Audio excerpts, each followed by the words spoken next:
Hi, it's Steve and Joe from Freshagenda and Steve. Today, we're back with a bit of an outlook on what's happening, particularly on the supply side in the global situation. Bit of a rundown on GDT as usual, and of course, chart of the week. Yeah, let's kick off. So starting with the supply side, like you said, this is our latest view from our work as to how the top 5 producers will add up going forward. So I think the November number may have a bit of a cloud on it. We're watching how long the challenges persist in New Zealand.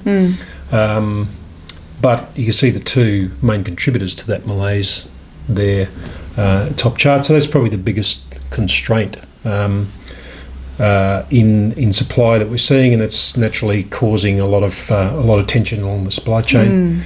Another thing which is interesting is we're seeing, while we're seeing tightness in Oceania and Europe, we're not seeing it in the US. Yes. It's probably part of it here, is that demand is still quite choppy. Yeah.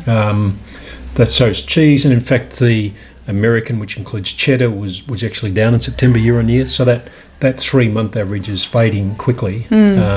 Butter's quite good, but the cheese situation is we're building stock still. Yeah. But very volatile, isn't it? It is very volatile, moving around, and we saw a big drop in pricing this week. And barrels have gone down below 3,400 again. So you watch those Mexican buyers jump in. Yes, absolutely. Get in for a bargain. So GDT, seventh yeah, non-negative event. that's right. We did have a flat one in there, so it does count. Here we've got naturally. I think the best thing to say is that the powder's disappointed. Yeah. Much greater expectations then, but we're seeing some. The global pricing is interesting now. Naturally, Europe is still firming with powders and cheese, but we've seen butter come off a little bit, maybe a bit of pushback there. The US, as we said, mixed skim milk powder or non-fat has been steady to down. Cheese dropped, and we've also seen butter go sideways, the butter market tightening up a bit in the US. Yep. But results were, meek.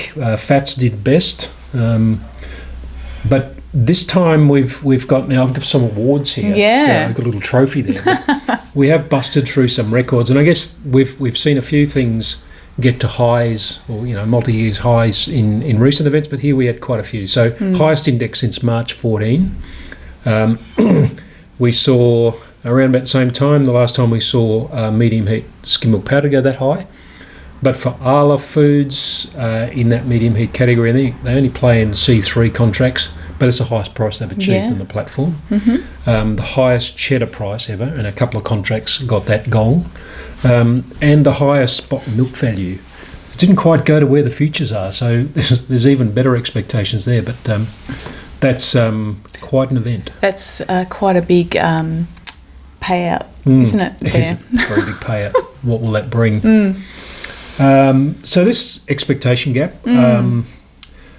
whole milk powder futures actually were at the last event higher than what we got to this time around. So it fell short over $200 to where futures were yesterday. Yeah, but the gap's really widened there, hasn't it? So futures market was expecting much more than was delivered. More people to turn up with in earnest. And just showing the forward curves there on where futures were before the event and what GDT actually delivered in those forward prices. So they're kind of meeting out there in Q2, but there's a bit of a gap in the meantime. So it'll be interesting as to what happens, or we see another event that we go to another event with the same expectations. But it is, and we'll go to that hopefully the next slide. Oh, this is a really bad segue if not, but it shows, no, we won't go to that slide. It shows that, which we'll see a bit later, that whole milk powder is fundamentally a bargain still on GDT at these prices. It is. Given the relativities. Right.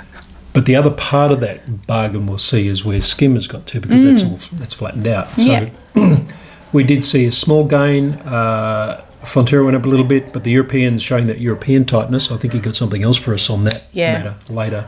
But the American product actually fell, which shows a bit of dampened enthusiasm or sentiment in that market. That's right. A bit more product sloshing around, perhaps. Because it's a bit hard to get the product out of the country, I guess. But, yeah. And you can see how that premium has died Yeah. in recent times as the prices reached historical highs. So the bargain you were talking about. Yeah, here it is. So we're looking at the value of whole milk powder compared to that, I guess, recombined or synthetic value of protein and fat that's embodied in skim and butter. And again, we've seen this for quite a few weeks, that it's well below, isn't it? Yeah, so it's nearly $500. It's out towards $500 a tonne. And once again, those Middle Eastern buyers who know a bargain when they see it have turned up to secure products. So, yeah.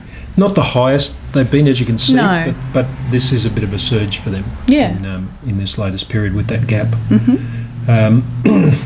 China did come back in a bit stronger in whole milk powder, strongest for a few events, you can see there, but not on skim milk powder. No. And a chart I haven't used here, shame on me, is we looked along at the landed price in yuan for skim milk powder, and we're at a high level. We're higher than we've been before. Yeah, so before it's outside experience. Right. Yeah, it is outside experience. And with the US dollar a little stronger, making it a little more expensive. But good demand across the board, better in fats. I think in general AMF was quite strong, and we saw futures rise quite strongly in AMF, and it delivered. Yeah, absolutely. So this is another view, I guess, of that demand story, which was very strong in the last event, or very sustained for skim, not quite as sustained this time around.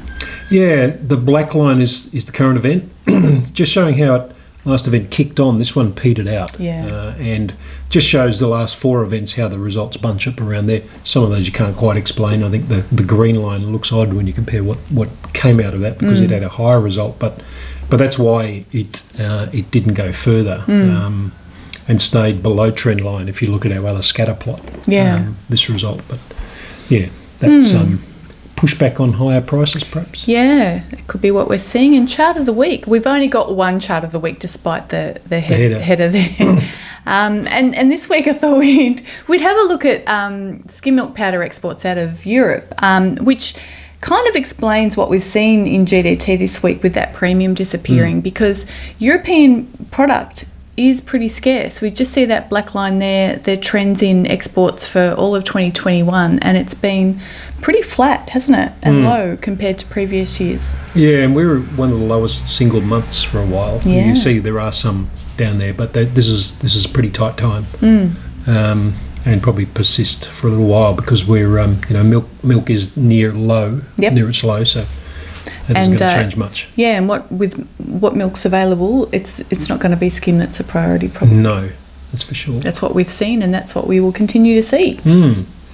Well, that wraps us up. Thanks for watching. We'll be back sometime soon. It's goodbye from me, and it's goodbye from Joe.